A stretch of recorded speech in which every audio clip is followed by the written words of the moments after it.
नमस्कार बच्चों, क्या हाल चाल है। तो आज की इस वीडियो में स्पेशल केवीएस स्पेशल क्लास और नमस्कार सबसे पहले। और आज की इस वीडियो में बता देते हैं कि कुल हमारे पास होंगे 15 प्रश्न। और यह 15 प्रश्न खासम खास प्रश्न होंगे। मैं थोड़ा माइक नज़दीक कर लेता हूं ताकि आप लोगों को अच्छे से सुनाई दे जाए। और बेटा जी, ये 15 प्रश्न जो हैं ये सीबीएसई यानी एनसीईआरटी की पुस्तक में से हैं। और एनसीईआरटी की जो पुस्तक है अंतरा भाग 2 12वीं कक्षा से ये आज की महत्वपूर्ण क्लास होगी। तो जल्दी से जुड़ जाइए और चैनल पर नए हो तो जरूर सब्सक्राइब कर दीजिएगा। पहला प्रश्न है कूर्ज। कुटज नामक एक निबंध संग्रह, जिसको बोलेंगे निबंध ही, संग्रह रहने दीजिए, इसको निबंध मानेंगे। तो ये निबंध किसका है ये आपने बताना है। और निबंध ये पूछा गया है खास तौर पर मास्टर कैडर 2022 की परीक्षा में भी पूछा गया है। और जो एक उनका ललित निबंध है जिनका है, बताइए क्या उत्तर आना चाहिए। जी हाँ, तो ये जो निबंध है यह है हजारी प्रसाद द्विवेदी जी का निबंध है। बहुत खास निबंध माना जाता है। और यह जीवन जीने की आकांक्षा को बढ़ाता है। और हिमालय पर्वत की ऊंचाई पर सूखी शिलाओं के बीच उगने वाला एक जंगली ये पौधा है, अपने आप से उगता है, वनस्पति कह सकते हैं इसको। और इसका ये कहा जाता है कि इसमें ना तो विशेष प्रकार का सौंदर्य है न सुगंध है, फिर भी लेखक ने उसमें मानव के अनेक संदेश पाए हैं। उन्होंने कहा है कि ये जो कुटज एक वृक्ष है, ये अपराजित जीवन शक्ति यानी जिसको हराया नहीं जा सकता, लेकिन फिर भी ये उगा, स्वावलंबन है, अपने आप से उगा है और अपने आप से ही बढ़ता है। आत्मविश्वास है इसमें, और इसी प्रकार से व्यक्ति को भी अपने कर्मठ में ध्यान देना चाहिए। ठीक है, चलो आगे चलते हैं अगले प्रश्न पर।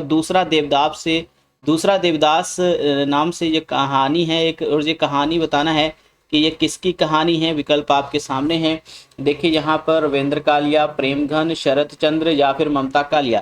तो बता दीजिए क्या उत्तर होना चाहिए। दूसरा देवदास कहानी लेखिका ने लिखी है एक, और बता देते हैं कि ये ममता कालिया जी की ही कहानी है। रविंद्र कालिया की पत्नी ममता कालिया। ओके, ममता कालिया को साहित्य अकादमी पुरस्कार भी मिला हुआ है। और वास्तव में ये एक प्रेम कहानी है। और अनजाने में प्रेम का प्रथम अंकुरण संभव और पारो के हृदय में बड़ी अजीब परिस्थितियों में उत्पन्न हो जाता है। और यह प्रथम आकर्षण और परिस्थितियों की गुम्फन ही उनके प्रेम को आधार और मजबूती प्रदान करती है। और ये खास कहानी है अंतरा भाग 2 सीबीएसई में लगी कहानी। चलो आगे चलते हैं। अगला प्रश्न है जहाँ कोई वापसी नहीं नामक यात्रा वृत्तांत किसका है। जहाँ कोई वापसी नहीं यात्रा वृत्तांत किसका है। और बता देते हैं, हिंट के लिए हिंट दे देता हूँ कि यह उसका है जिसको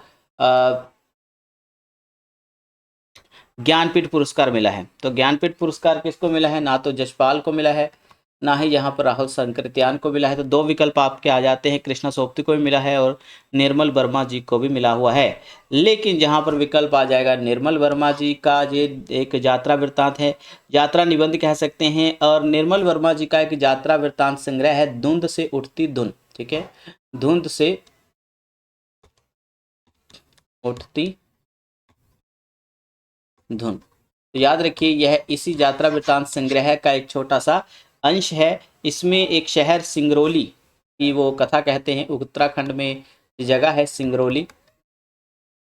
ठीक है, वहाँ की कथा मतलब वहाँ गए थे। और इसमें वो बयान करते हैं कि जब से इस संसार ने अपना कह सकते हैं शहरीकरण किया है, आधुनिकीकरण किया है, औद्योगिक विकास होना शुरू किया है, मॉडर्नाइजेशन जिसको हम इंग्लिश में कहते हैं। तो उससे क्या है कि प्राकृतिक सौंदर्य नष्ट होता चला जा रहा है, प्रदूषण जो शहरों में भी पहुंच चुका है। तो ये इस तरह से यात्रा वृत्त की जानकारी इसमें होती है। हाँ, हमारे पास अभी चौथा प्रश्न देखिए बेटा। ये चार लघु कथाएं हैं शेर, पहचान, चार हाथ और साझा। तो ये चार लघु कथाएं, ये किसकी लघु कथाएं हैं। पांडे बेचन शर्मा उग्र, असगर वजाहत और मनु भंडारी या कृष्णा सोबती। तो बता दीजिए क्या उत्तर हो सकता है इसके लिए। जी हाँ, तो आपको ये मालूम होना चाहिए कि ये चार लघु कथाएं वास्तव में ये असगर वजाहत, ठीक है, असगर वजाहत नाम के एक कहानीकार हैं। और इनका नाटक एक आपको बता देते हैं कि नेट के सिलेबस में भी लगा हुआ है। तो असगर वजाहत जी के चार लघु कथाएं हैं, 4 लघु कथाएं उनकी, जिसमें शेर, पहचान और 4 हाथ और साझा नाम से हैं। गांधी, नेहरू, जासेर, अराफत नामक आत्मकथा किसकी आत्मकथा के जे 3 अंश हैं। ठीक है, तो आपने बताना है। दीजिए उत्तर दीजिए, क्या उग्र आना चाहिए, वृंदावन लाल वर्मा, नामवर सिंह या भीष्म साहनी। बेटा क्या उत्तर आ सकता है इसके लिए, तो जल्दी से उत्तर दीजिए बच्चे, क्या है जी उत्तर इसका। अभी ये आपको मैं हिंट दे देता हूँ, अगर किसी को नहीं मालूम है तो थोड़ा सा बता देता हूँ कि आज के अतीत नाम से, ठीक है, आज के अतीत नाम से क्या है, एक आत्मकथा है बेटा। ठीक है, ये आत्मकथा है और इस आत्मकथा के ये अंश हैं, तो इस शीर्षक हैं इस नाम से। तो ये किसकी आत्मकथा है, बिल्कुल सही कह रहे हैं, ये भीष्म साहनी की आत्मकथा के अंश है, याद रखना है। ये NCERT +2 अंतरा भाग 2 में लगे हैं। आगे चलते हैं, हमारे पास एक कहानी आती है, संविदिया कहानी किसकी है, क्या उत्तर आना चाहिए, संविदिया कहानी किसकी होनी चाहिए, जल्दी से बताइए। और इसमें संविदिया कहानी बहुत कहते मानवीय संवेदना और विलक्षण पहचान रखती है अपनी फील्ड में। और इस कहानी में हरगोविंद संवेदिया की तरह अपने अंचल के दुखी, विपन्न, बेसहारा, बड़ी बहुरिया जैसे पात्रों का संवाद लेकर रेणु पाठकों के सम्मुख आए हैं। और कह सकते हैं कि यह एक बहुत ही भावुक कर देने वाली कहानी मानी जाती है, और इसको भी आप ज़रूर पढ़िएगा। इसका कथानक एक ना एक वीडियो में हम जरूर सामने लाएंगे आपके। जी हाँ, ये रेणु जी की ही कहानी है। चलो आगे चलते हैं। सुमरिनी के मन के नाम से एक निबंध है। ठीक है, ये निबंध संग्रह ही बोलूँगा इसको मैं, तो ये आपको बताना चाहिए ये किसके हो सकते हैं निबंध। और इसमें बेटा जी 3 अंश आते हैं, 3 नहीं मेरे ख्याल से 4 हैं या 3 हैं, मैं थोड़ा सा देख लेता हूँ। जी हाँ, इसमें हाँ इसमें 2 आते हैं शायद, तो 3 लघु निबंध हैं, 2 नहीं 3 हैं, मुझे याद आया। हाँ, तो सुमरिनी के मन के नाम से एक निबंध है, ये किसका है, निबंध संग्रह बोलूँगा। इसमें छोटे छोटे 3 और निबंध हैं, बाल कृष्ण भट्ट है, या फिर रामचंद्र शुक्ल, जयशंकर प्रसाद, या फिर हमारे पास चंद्रधर शर्मा गुलेरी। तो बेटा क्या उत्तर आना चाहिए, तो बता देते हैं कि यहाँ पर उत्तर आएगा चंद्रधर शर्मा गुलेरी। तो बता देते हैं कि यहाँ पर 3 इसके अंतर्गत जो हैं। सुमरिनी क्या होता है, माला होती है हाथ में फेरने वाली, हाथ में लेकर जिसको फेरते रहते हैं कुछ बूढ़े बुजुर्ग है ना, तो उसको कहा जाता सुमरिनी। तो इसमें 3 निबंध मिलते हैं। पहला है बालक बच गया, ठीक है, बालक बच गया। दूसरा मिलता है बेटा घड़ी के पुर्जे।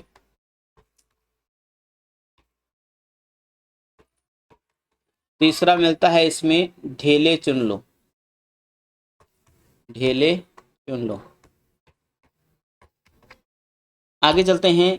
बहुत दिनान को अवधि आसपास परे, कहीं कहीं आवन छबीले मन भावन को। ये किसका कवित है, ये कवित छंद है बेटा, आपको पता होना चाहिए। कवित छंद में 31 से 33 वर्ण होते हैं, तो ये किसका कवित है ये आपने बताना है। और इसका अर्थ भी मैं बता देता हूँ।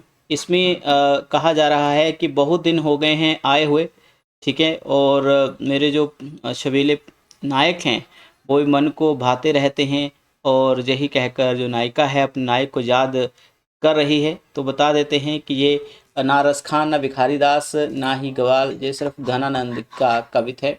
आगे चलते हैं। ये पंक्ति, ये पद बताना है किसका है। के पतियालय जायत रे मोरा पियतम पास, ये नहीं सहे असह दुख रे भेल सोन मास। तो बेटा यहाँ पर आपने बताना है कि यह किसका कथन है, किसका पद है बेटा जी।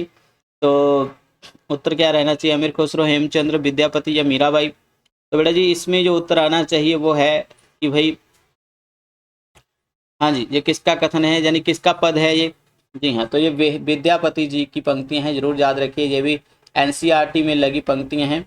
और इसमें वो क्या कह रहे हैं, इसमें वो कह रहे हैं कि सावन मास चला रहा है, सावन मास, ठीक है, सावन मास चल रहा है, और विरहिणी राधा अपनी सखी से कह रही है, सखी ऐसा कौन सा व्यक्ति जो प्रीतम तक मेरा पत्र ले जाएगा। के पतिया ले जाए तेरे मोरा प्रीतम पास, पतिया यानी पत्र, ठीक है, कौन है ऐसा व्यक्ति जो इस सावन मास में, सावन मास जो है प्रेमी प्रेमिकाओं का जो महीना होता है इसमें वियोग ज़्यादा धड़कता है मन में तो एक तरह से कह सकते हैं कि राधा कह रही है अपनी सखियों से कि ऐसा कौन सा व्यक्ति है जो पत्र को ले जा सकता है मेरे प्रीतम के साथ पास, यानी कान्हा के पास।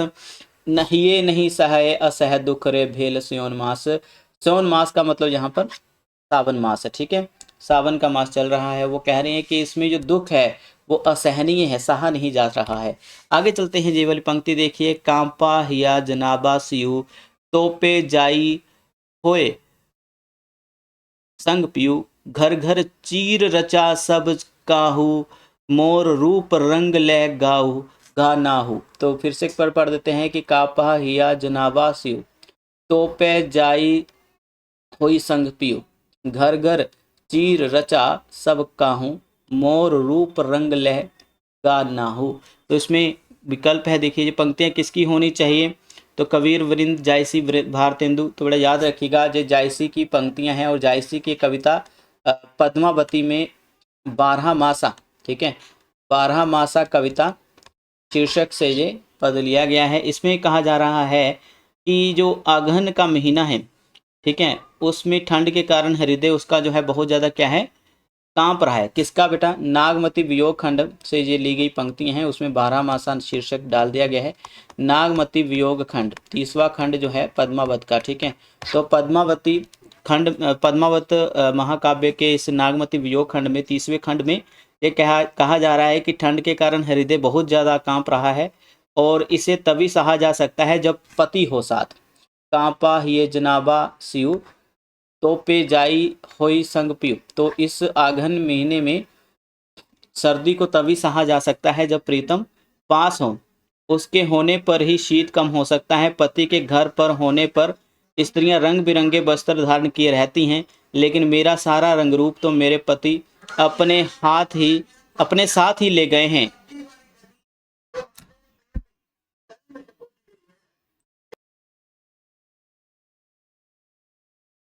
आगे चलते हैं साथियों, तो हमारे पास प्रश्न है, कन्यगत कर्मों का अर्पण कर करता मैं तेरा अर्पण। अपने हाथों से वो अर्पित कर रहे हैं ईश्वर को अपनी कन्या का।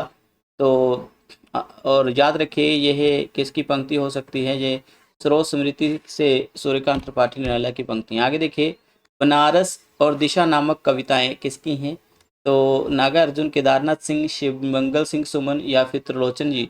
यहाँ विकल्प आएगा केदारनाथ सिंह, इनको भी ज्ञानपीठ पुरस्कार 2013 ईस्वी में मिला हुआ है। आगे चलते हैं, अरुण यह मधुमेह देश हमारा जहाँ पहुँच अनजान क्षितिज को भी मिलता एक सहारा। ये पंक्तियाँ किसकी होनी चाहिए, बता देते हैं कि ये एक चंद्रगुप्त नाटक में पात्र हैं कार्नेलिया, उनके द्वारा बोला गया एक कथन है। तो बहुत बढ़िया आपने उत्तर दिया, जयशंकर प्रसाद जी की पंक्ति है। आगे देखिए, मैंने देखा एक बूंद सहसा उछली सागर के झाग से रंग गई क्षण भर ढलते सूर्य की आग से मुझको दिख गया। तो ये पंक्ति जो है क्षण भंगुर जीवन की ओर जो है रोशनी डाल रही है। और ये मैंने देखा एक बूंद नाम से कविता का शीर्षक। ये पंक्तियाँ किसकी होनी चाहिए, विकल्प आपके सामने, लेकिन ये अज्ञेय जी की पंक्ति है। अज्ञेय जी जो हैं वो क्षण भंगुर जीवन की ओर प्रेरित कर रहे हैं। आगे चलते हैं, हमारे पास कुछ भी नहीं है। धन्यवाद, लाइक शेयर सब्सक्राइब चैनल को जरूर करें और मिलते हैं किसी अलग वीडियो में। और अवश्य चैनल को प्यार दीजिए। बहुत बहुत शुक्रिया।